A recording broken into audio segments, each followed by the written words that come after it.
Have you ever seen this robot before? It's amazing how organic it looks. It works just like Baymax from Big Hero 6, but unlike Baymax, it needs an external supply to move around. So I'm not a big fan of using air to power tiny robots, but instead I was thinking of using my flexible PCB actuator. It will not look that organic, but at least it will be more compact, cheaper and simpler. So my concept is very simple.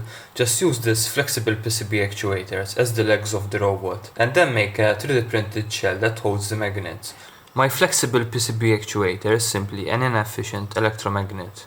It doesn't have a core, but still efficient enough to react to a magnet. So I'm going to put the coil underneath a magnet which is much smaller than this obviously, and depending on the current passing through the coil, it will attract or repel the magnet. When repulsion occurs, it will produce a downward force and eventually propel the robot forward.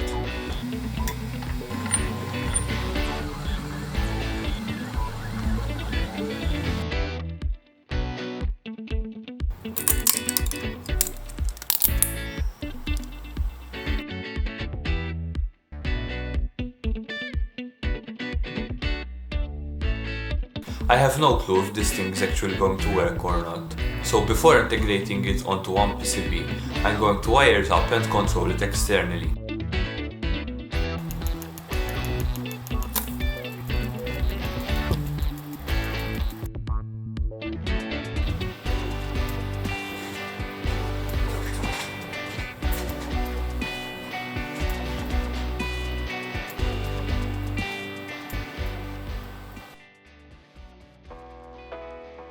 Well, that was very disappointing. It sort of managed to make some micro steps, but I was hoping that its reaction would be much better.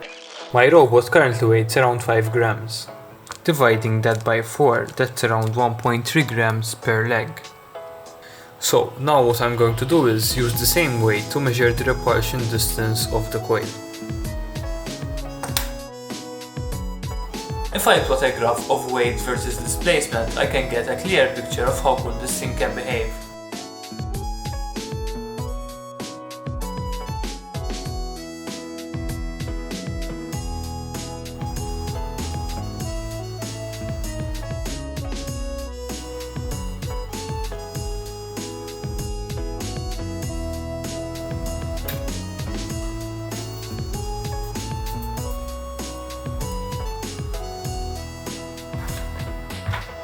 Okay, so I was hoping I could get some better results than this, but 2mm can still be enough to improve its walking motion. I think that the worst thing that's making it perform so poorly is that there's a misalignment of the coils.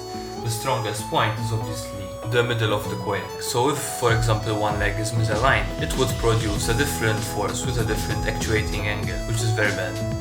The wires also doesn't help because they are pushing the robot with different forces. There is also a gap between the flexible PCB coil and the magnet. From the results of the repulsion test, that gap cannot be larger than 2mm. So based on all this information, I designed an ultra-thin, lightweight shell.